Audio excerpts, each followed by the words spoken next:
de los Reyes, capítulo 16, versos 30 en adelante.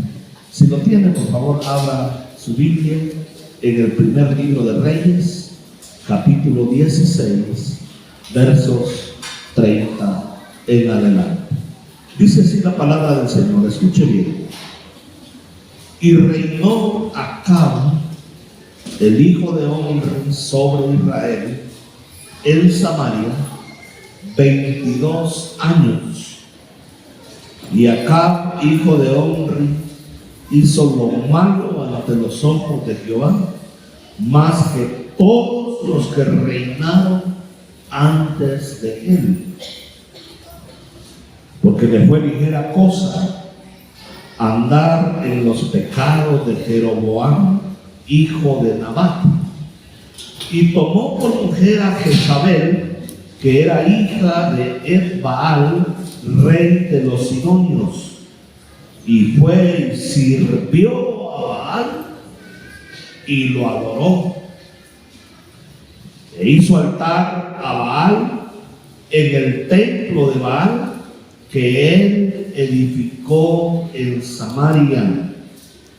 Hizo también Acab una imagen de acera, haciendo así Acab más que todos los reyes de Israel que reinaron antes de él, para provocar la ira de Jehová, el Dios de Israel. Si usted cree que Dios solo es amor, está mal informado, porque aquí dice que Acab estaba provocando a ira al Dios de Israel. Y no es triste cuando una nación, una familia, una ciudad cae bajo el juicio de Dios porque ha provocado a ira al Dios de Israel.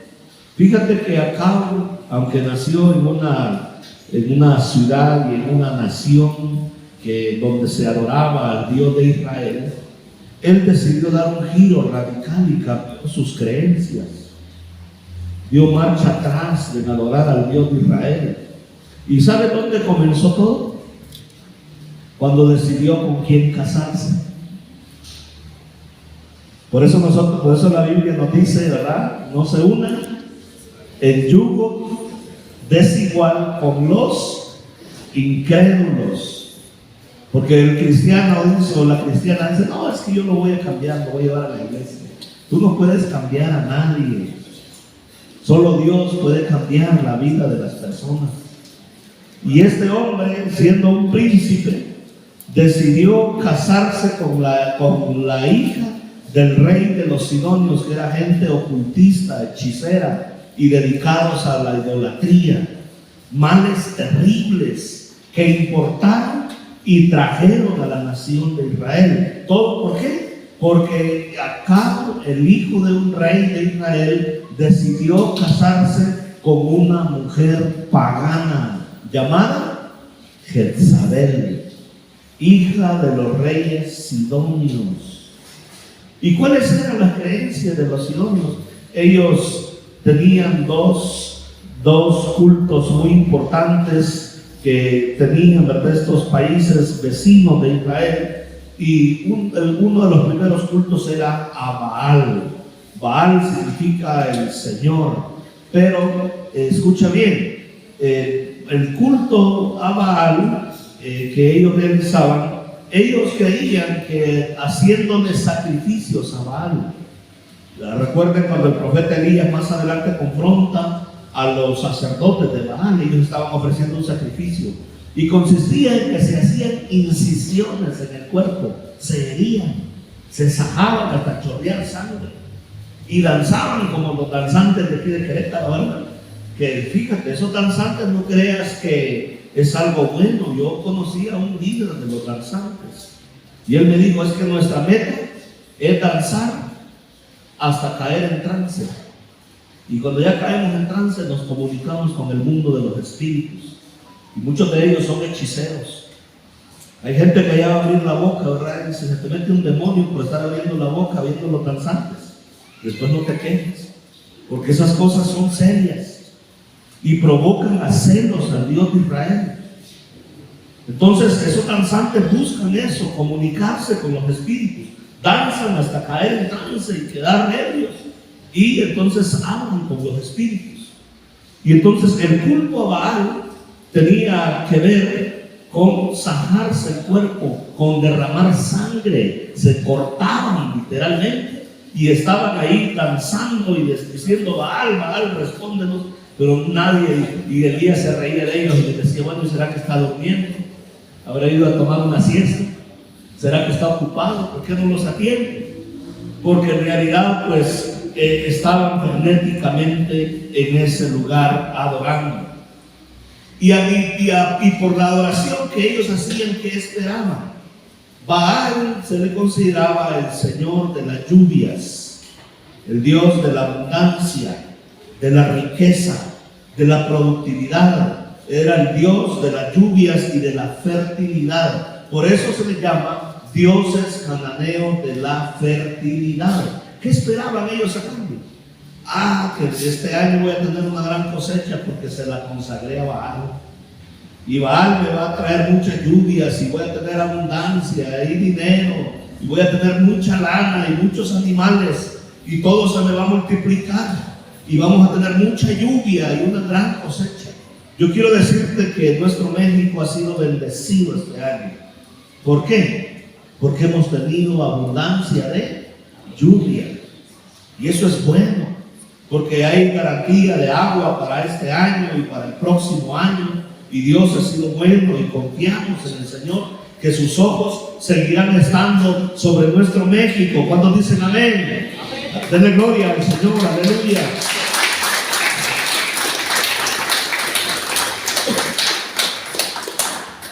Pero también había otro culto muy famoso que era practicado por los sidonios y era Acera. Y ese estaba más depravado, porque la Acera, ellos tenían sacerdotisas y sacerdotes. ¿Y en qué consistía el culto a Acera? En que venían, ¿verdad?, debajo de un árbol frondoso. Ahí ponían una tienda, ahí se ponía el sacerdote o la sacerdotisa, hombre y mujer. Y entonces la gente venía a adorar a Acera, a Astarte. Y entonces, ¿qué hacían? Pagaban una ofrenda al sacerdote o a la sacerdotisa e iban a tener sexo adentro de la tienda. Y entonces tenía que ver con la depravación sexual, con la promiscuidad sexual. Y ellos que tenían la creencia que cuando derramaban sangre, el semen, cuando derramaban semen, la tierra también iba a ser muy productiva. Pero Dios muchas veces confronta a los dioses falsos de la cultura. Lo hizo con Egipto. Para los egipcios el Nilo era un dios que les daba el sustento y la abundancia. ¿Sabes qué hizo Dios con el Nilo? Convirtió su agua en sangre. Les sacó, en lugar de que salieran peces, salieron ranas y piojos. Ellos creían en Ra, el dios del sol. ¿Y sabes qué hizo? Les trajo tinieblas para hacerles ver de que sus dioses falsos no podían ayudarnos, porque el único Dios verdadero se llama Jehová de ejércitos, el Dios que creó los cielos y la tierra, aleluya. Él es el único Dios verdadero, aleluya. Bendito sea el nombre del Señor nuestro Dios.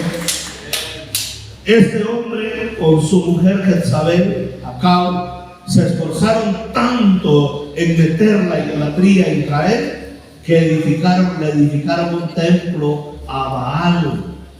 Y es más, la Biblia dice que Acab se postró y lo adoró y le edificó un templo y él mismo construyó un altar para Baal.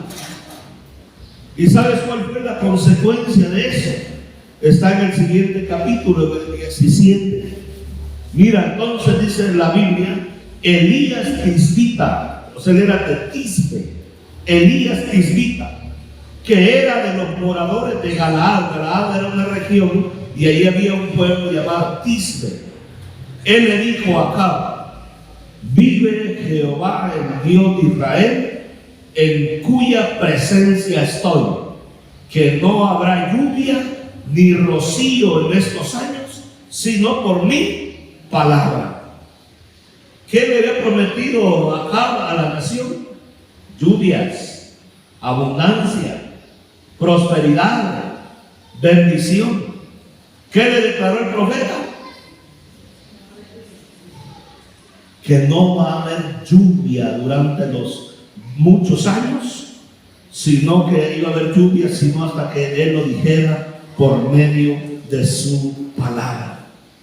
O sea, los ídolos, cuando la gente se esfuerza en adorarlos, en lugar de que les venga bien, les viene mal. Hay gente que está enferma por los ídolos, porque cuando adoran imágenes, adoran demonios, y en lugar de que les venga bien, les viene mal, les vienen enfermedades, pobreza, miseria, y Dios no quiere eso para nuestras vidas. El profeta de Dios se paró y le dijo: ¿sabes qué, Acab? No va a llover. Vive Jehová Dios de Israel, en cuya presencia estoy, que no habrá lluvia, ni siquiera rocío, ni siquiera una rociadita, ¿verdad?, durante estos años, sino hasta que yo lo diga por medio de mi palabra. Y esto era un juicio sobre la nación de Israel. Porque, mis amados hermanos, Dios juzgará a su pueblo. Dios va a juzgar a su pueblo. Dios envió un juicio y envió al profeta a decirles que lo que ellos estaban esperando les iba a venir completamente lo contrario. Y yo te pregunto, mira, ¿es cuestión de 2 o 3 años para que la economía de un país se dañe si no hay lluvia? Porque si no hay lluvia, comienzan a secarse los arroyos, los estanques, las fuentes de agua, y al no haber agua hay que importarla, hay que comprarla del extranjero. Al no haber agua, entonces no hay agua para los cultivos. Lo que se cosecha y se produce es algo demasiado poco. Entonces los precios de las cosas se van a los cielos, porque lo que determina el precio de las cosas es la demanda y la oferta de los productos. Pero al haber escasez y no haber productos, todo se dispara y se va por las nubes. Al no haber carne, ¿por qué? Porque no hay pasto, no hay pastura para darle a los animales empiezan a morir de sed y comienza a haber escasez de carne. La carne que llega del extranjero, pero hay que pagar el viaje, hay que pagar tantas cosas, y entonces todo se triplica y se viene una terrible crisis. El que le daba empleo al que trabajaba en el campo ya no hay empleo, porque pues ya no se pueden recoger frutos, porque no hay frutos. El que cuidaba las vacas lo desemplean porque ya no hay manera de cuidar vacas. Y comienza a venirse una crisis, pero de aquellas, a tal grado de que Elías, por la palabra que él dio, llegó a ser el hombre más buscado en toda la nación de Israel. Pero fíjate, Dios cuidó de la vida de su siervo. Cuando viene una crisis, nosotros como cristianos tenemos que estar confiados en el Señor, sabiendo de que el Señor es nuestro pastor y nada nos va a faltar. Y Él nos puede sostener aún en medio de una crisis. ¿Cuántos dicen amén? Aleluya. Dele gloria, dele honra, dele alabanza al Señor nuestro Dios. Testimonio de ellos es que ustedes lo vieron con sus ojos en plena pandemia. Empezamos a construir este lugar sin tener ahorros y sin tener nada. Y aquí estamos, con el lugar ya construido, no terminado, pero ya construido. Ya podemos aquí reunirnos, tenemos mejor estacionamiento, no nos estamos peleando, ¿verdad?, por estacionamiento.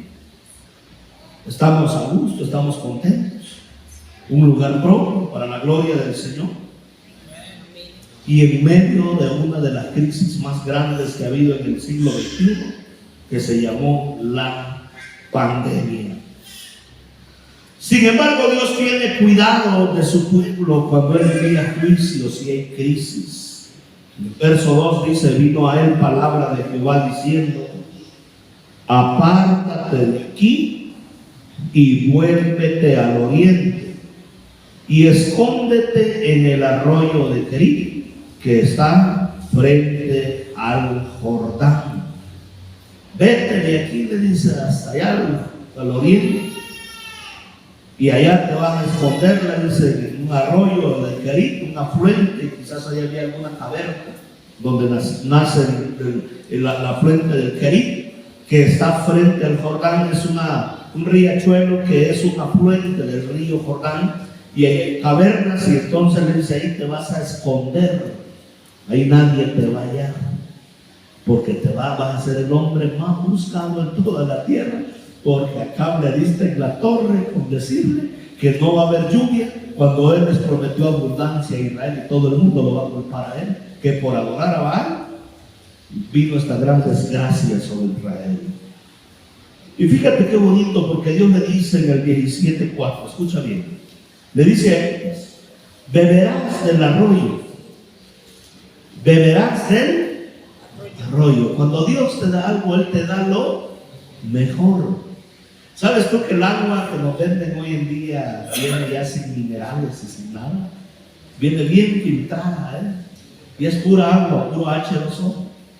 Pero el agua de un arroyo, de un raudal, el agua de pozo, el agua natural de un manantial, viene con todos los elementos, los nutrientes que tiene la tierra, que tiene zinc, tiene hierro, tiene manganeso, tiene todos los elementos que son necesarios para la vida. Y las personas que beben agua de manantial están mejor suplementadas que cualquiera.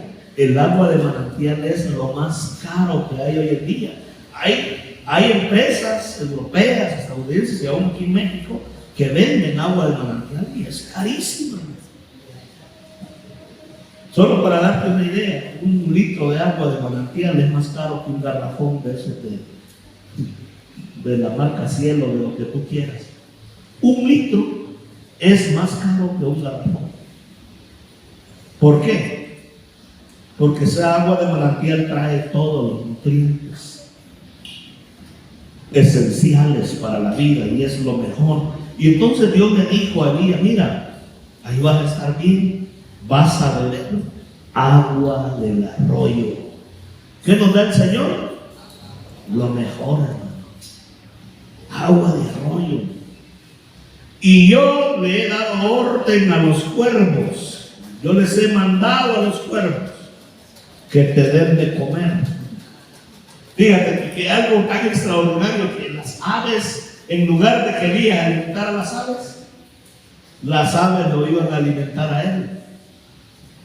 Yo les he ordenado les he mandado a los cuervos que te den de comer. ¿Y qué son los cuervos? Pues son animales, ¿verdad? Que si ellos ven carne, se la quieren comer. Pero Dios le dio orden para que sustentara al profeta en medio de una gran sequía que duró 3 años y medio sobre la nación de Israel.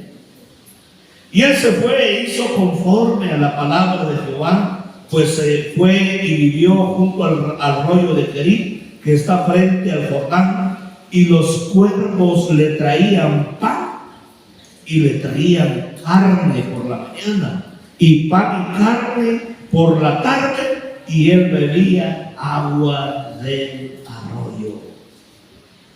Mientras Israel estaba deseando comerse una carnita asada, el Elías, ¿verdad? Cada rato ahí tenía un brasero ahí, ¿verdad? Ponía los bisteces. ¿Cómo le hacía para la salsa molcajete a saber, verdad? Yo creo que no comió chile durante esos días, pues no había, ¿no? Pero su carnita asada ahí la tenía, ahí la echaba en una torta de pan que le traían los cuervos.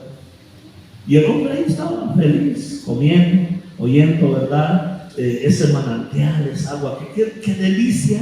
Yo no sé si tú has estado alguna vez a la orilla de un arroyo comiendo, eso es una delicia. Solo con oír el movimiento del agua, qué relajante.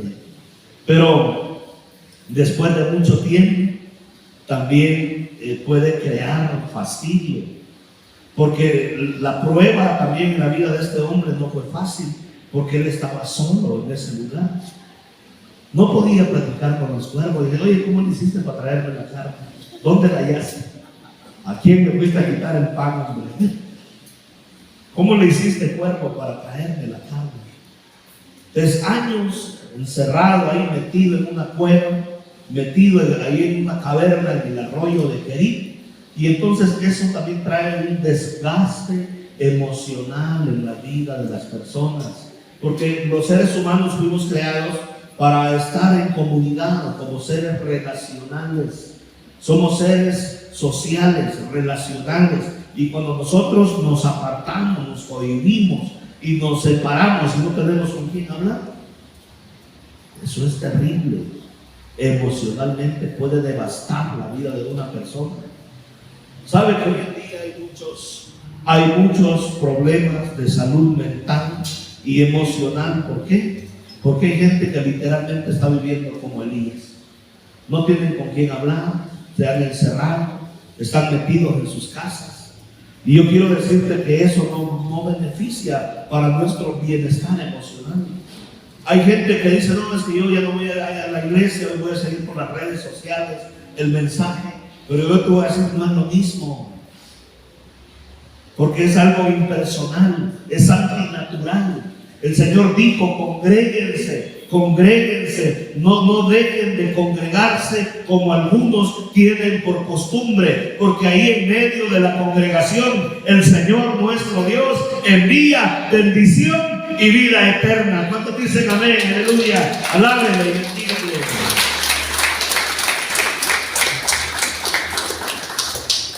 Para mí, el escuchar una prédica en las redes sociales o en el teléfono o algún medio es algo suplementario, pero para mí es primordial congregarme, porque qué hermoso es ver el rostro de los hermanos, darnos un abrazo, un apretón de mano, decir Dios te bendiga, quizá buscar a alguien con quien hablar si es que traigo alguna carga, escuchar la palabra del Señor, la voz de Dios, es algo que conforta y es algo bueno.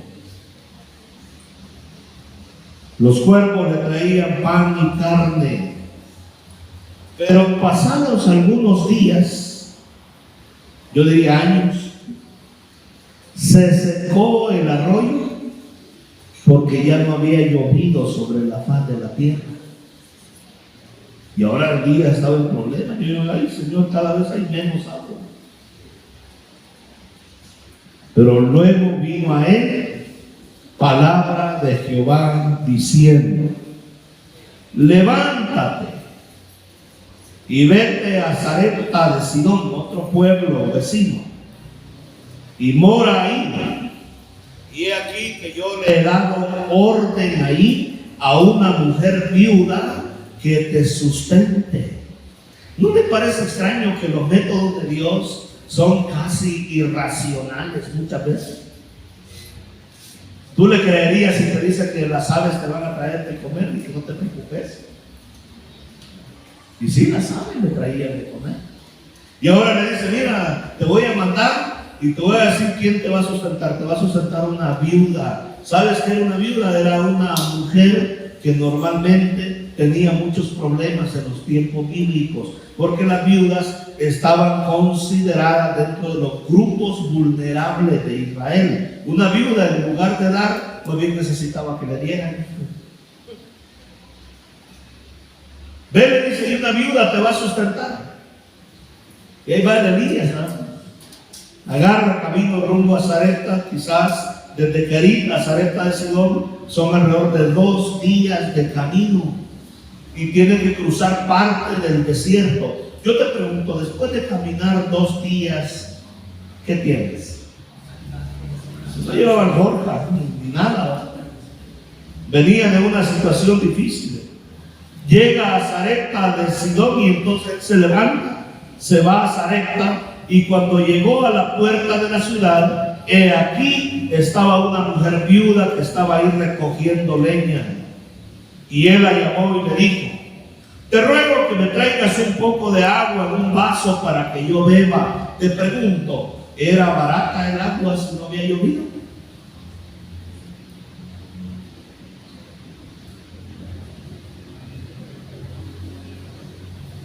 Se dice que en Medio Oriente hay países donde es más cara el agua que la gasolina por la escasez de agua.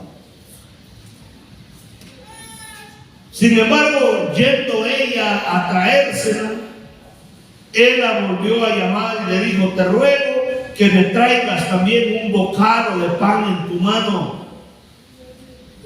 Y ella respondió y dijo: vive Jehová tu Dios, que no tengo pan cocido, solamente un puñado de harina tengo en la tinaja y un poco de aceite en una vasija, y ahora recogía 2 leños para entrar y prepararlo para mí y para mi hijo, para que lo comamos y nos dejemos morir.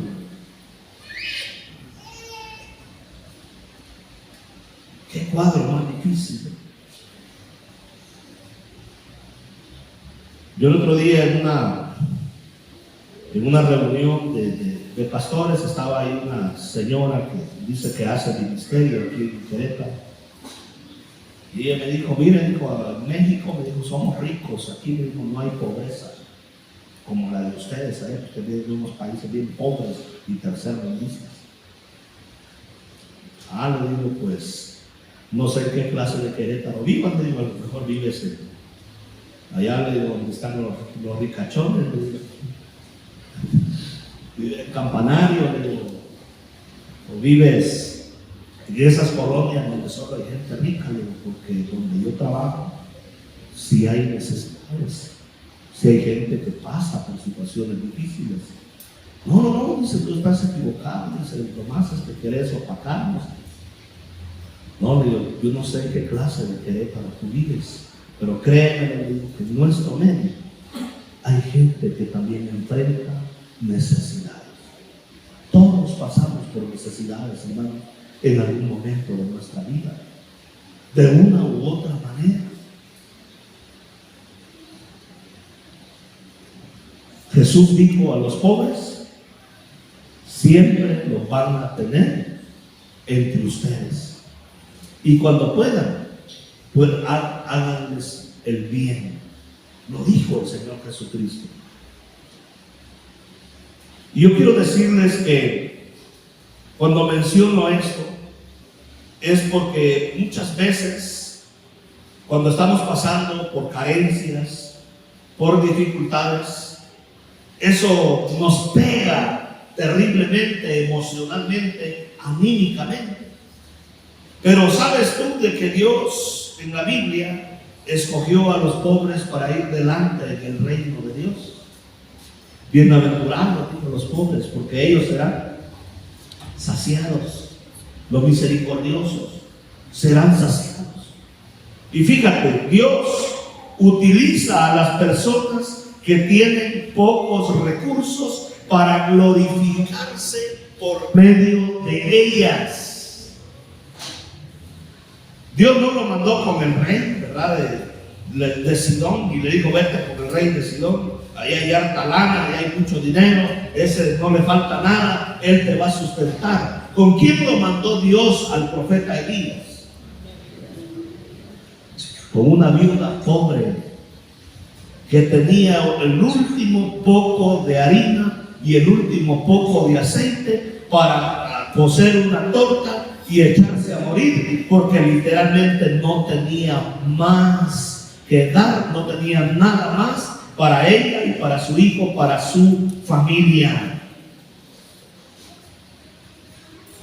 Ahora yo recogía 2 leños para entrar y prepararlo para mí, para mi hijo, para que lo comamos y nos dejemos morir.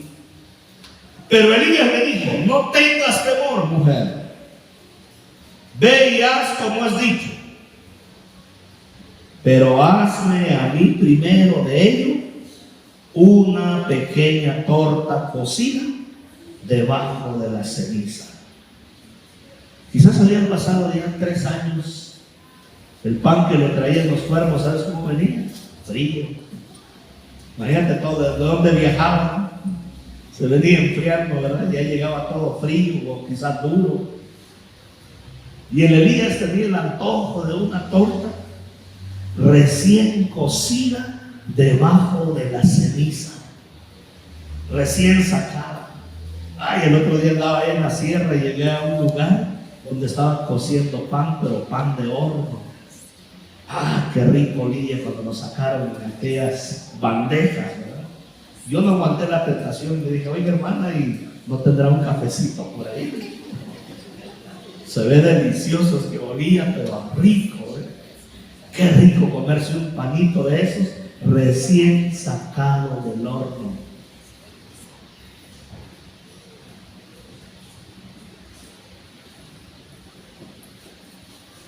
Hazme a mí primero de ello una pequeña torta cocida debajo de la ceniza y tráela, y después harás para ti y para tu hijo.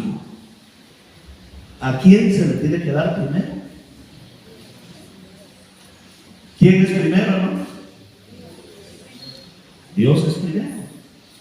Y Elías era el representante de Dios, porque cuando tú le das a Dios primero, tendrás para tu familia, y tendrás para ti, y tendrás bendición, y tendrás abundancia. Dale gloria al Señor, aleluya. Ese es el secreto de una vida abundante. Jamás dejes a Dios de último.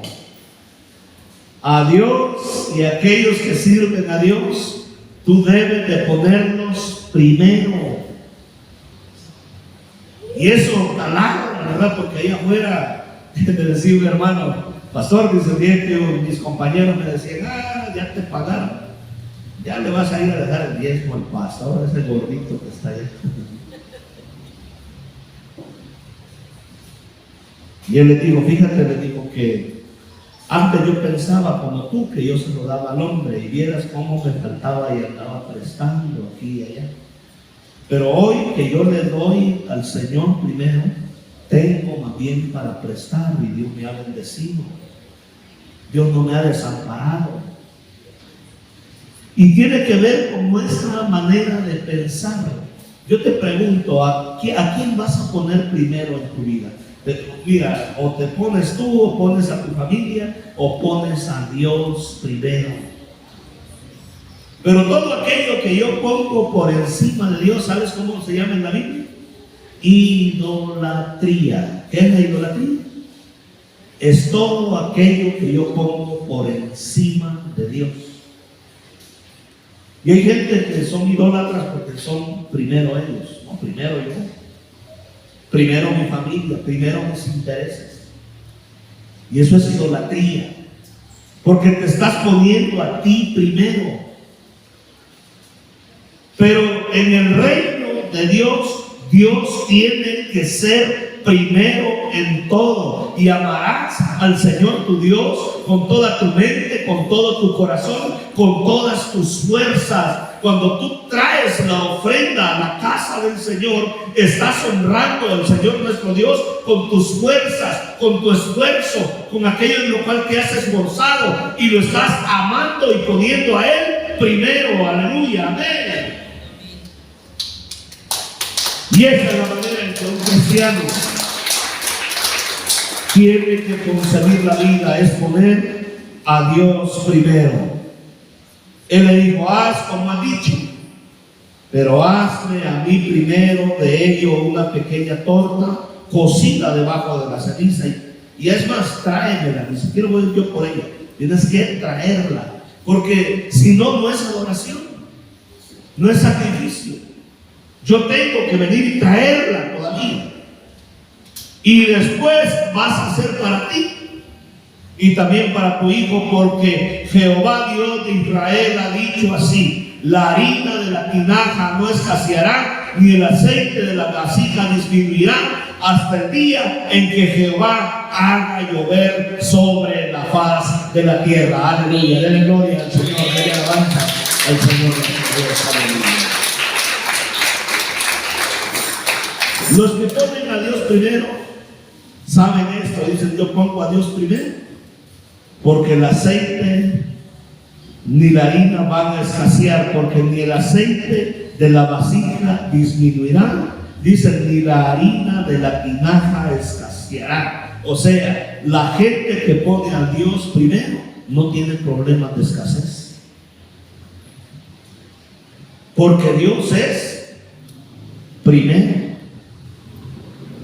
Pero cuando tú te pones primero, yo te garantizo que tarde o temprano Dios va a derribar ese Dios falso y te va a demostrar de que no es así como se debe de vivir. Este servidor tuvo una lección fuertísima. Yo era maestro en una secundaria en mi país, de gobierno, y allá el salario a veces te puede tardar de 4 a 6 meses mientras aprueban el presupuesto del gobierno. Tú te vas a trabajar, pero los primeros 6 meses no te llega el salario, y me llegó un salario de 6 meses acumulados. Y fíjate cómo es el diablo. Yo estaba nuevo en la vida cristiana, aunque ya empezaba a predicar, pero era un área en la cual Dios tenía que trabajar conmigo. El director de la escuela me dijo, ya le llegó el salario, me dijo. Me imagino mejor que le va a ir a dejar sus diezmos, me dijo al pastor Wilmer, el pastor, pero era un compañero de trabajo. Y yo dije para mis adentros, que se olvide el pastor que luego brindé. Si a mí fue a quien me costó. Fueron 6 meses de espera y yo no le voy a dar absolutamente nada. Mira, yo no di mis diezmos, no di nada. Y el Señor me metió a un proceso de 6 años, donde yo miraba que otros tomaban un refresco y no tenían ni para un refresco, no tenían ni para el camino. 6 largos años. Y lo peor es que me casé y a mi esposa tuvo que aguantar un par de años, todavía 2, 3 años de ese proceso que yo tuve que estar viviendo. ¿Por qué? Porque Dios no puede ser burlado. Todo lo que el hombre siembra es lo que va a cosechar, para bien o para mal. Dios no puede ser burlado. Por eso es que nosotros aquí, mira, yo tranquilo, yo le digo, hermano, ni le ande poniendo su nombre al sobre. ¿Para qué? Si usted se lo da a Dios, usted cree que Dios no sabe quién le da y quién no le da. Él lo sabe. Pero, mis amados hermanos, cuando nosotros ponemos a Dios y le damos a Él primero y lo ponemos en primer lugar, ni el aceite, ¿verdad?, de la garrafa va a escasear, tampoco la harina, no va a haber escasez. El Señor dice, pruébenme y yo les abriré la ventana de los cielos y derramaré sobre ustedes bendición hasta que sobre y hasta que abunde. Aleluya, denle gloria al Señor nuestro Dios. Nunca de los nunca andes dejando a Dios en un segundo plano. A Israel le fue muy mal por abrazar otros dioses falsos. Les vino una terrible escasez, una gran sequía. 3 años y medio que no llovió sobre la tierra. Se secaron las fuentes de agua. Tenían que importar el agua, importar la carne, importar los vegetales. Mucha gente murió en medio de ese proceso. ¿Sabes por qué? Porque ellos no pusieron a Dios en primer lugar dentro de sus propias vidas. La Biblia dice, honra al Señor con tus bienes, con las primicias de todos tus frutos. Y entonces el Señor nuestro Dios va a traer sobre tu vida abundancia. Tus lagares se van a llenar de mosto. Tus cosechas serán abundantes. Él va a bendecir todo aquello en lo cual pongas tu mano, cuando tú pongas al Señor nuestro Dios en primer lugar dentro de tu propia vida. ¿Cuántos dicen amén? Amén. Póngase en pie por un momento.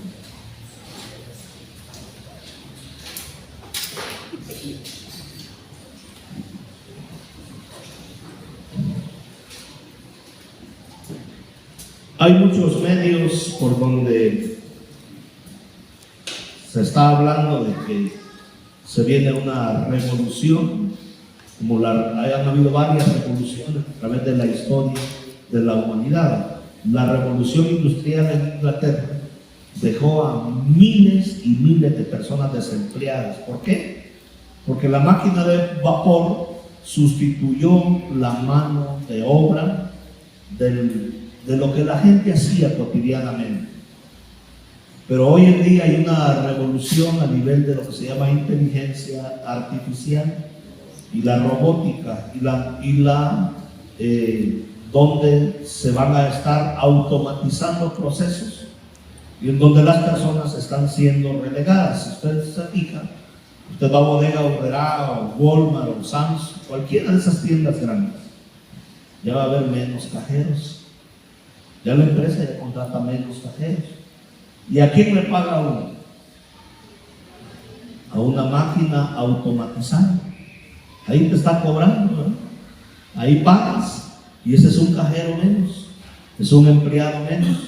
Y así en todos los procesos de producción se va a ir automatizando, y de manera que la mano de obra de los seres humanos se va a ir relegando y se va a ver una crisis. ¿Por qué? Porque la humanidad hoy en día está poniendo su confianza en las cosas de este mundo.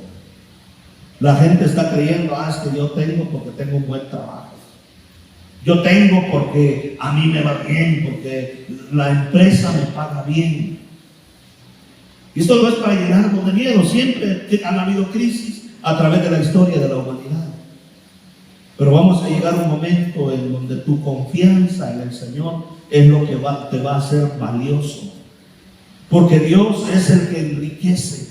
Él es el que nos da todas las cosas con abundancia. Él es quien nos provee todo lo que nosotros necesitamos. Se van a venir tiempos difíciles. Se habla que para el año 2030, y lo están diciendo por muchos medios, va a estar en auge la revolución de la inteligencia artificial y de la automatización de los procesos de producción, y va a haber un gran desplazamiento de millones de gentes en cuanto a mano de obra. ¿Y sabes qué va a generar eso? Crisis. Pero los que confían en el Señor son como el monte de Sión, que no se mueve, sino que permanece para siempre. Como Jerusalén tiene montes alrededor de ella, así está el Señor alrededor de su pueblo, desde ahora y para siempre. ¿Cuántos dicen amén? Pueblo de Dios, es tiempo de poner toda nuestra confianza en el Dios de Israel, no en los dioses falsos de la cultura, que te dicen que si tú haces esto, aquello y lo otro, te va a ir bien. Es tiempo de poner nuestra confianza en el Dios que nos dio la vida, en el Dios que nos dio a su Hijo, en el Dios que sustentó a Elías en el peor momento de la historia y lo bendijo y lo sacó adelante, que bendijo a una viuda que creyó en él e hizo las cosas correctas, puso a Dios primero. Ningún bien falta, dice la Biblia, a los que andan en integridad. Es tiempo de volvernos a Dios, es tiempo de volvernos a Él y no estar confiando en los dioses falsos de la cultura. La gente confía en el dinero, en los ahorros, en la estabilidad, en el trabajo. Dios puede quitar todas esas cosas de un momento a otro, y lo que va a ser valioso va a ser nuestra confianza en el Señor nuestro Dios. Padre, muchas gracias porque yo he predicado, Señor, tu palabra. Y tú dices que esta palabra no va a regresar vacía. Es tiempo en que nosotros, Señor, te pongamos a ti primero en todas las áreas de nuestra vida. Porque tú eres nuestro Dios, el que nos dio la vida, el que nos dio el perdón, el que nos dio a su Hijo, nuestro Señor y Salvador Jesucristo. Gracias por la vida de tu iglesia, de tu pueblo. Señor, tú eres nuestro pastor, nada nos va a faltar, pero ayúdanos a hacer las cosas bien, a ponerte a ti primero en todas las áreas de nuestra vida, Señor. Ayúdanos, Padre Celestial. Bendice tu pueblo y fortalécenos y ayúdanos. En el nombre precioso y poderoso de Cristo Jesús, Señor nuestro. Amén. Amén.